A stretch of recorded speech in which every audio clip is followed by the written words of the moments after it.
জিম্বাবুয়ের বিপক্ষে প্রথম টেস্টের ভুল শুধরে দ্বিতীয় ও শেষ টেস্টে ইতিবাচক ক্রিকেট খেলা লক্ষ্য বলে জানিয়েছেন বাংলাদেশের প্রধান কোচ ফিল সিমন্স। চট্টগ্রামে সকাল 10টা থেকে অনুশীলন করে স্বাগতিকরা। নেটে বাড়তি মনোযোগ দিতে দেখা গেছে ব্যাটারদের।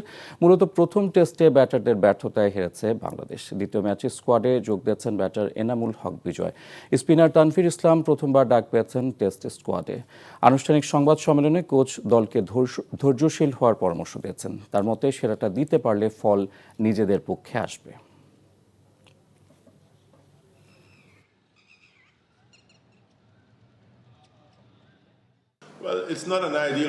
প্রথম টেস্টে আমাদের ব্যাটিংটা ভালো হয়নি, রক্ষণাত্মক নয়, ইতিবাচক ব্যাটিং করতে চাই।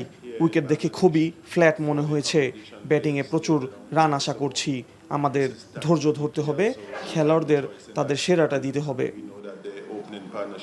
বান্ডেল থাকলে প্রতি সেনমানিতে টাকা বাঁচবে। বিকাশ সেনমানি বান্ডেল কিনে জিতুন প্রতি লেনদেনে।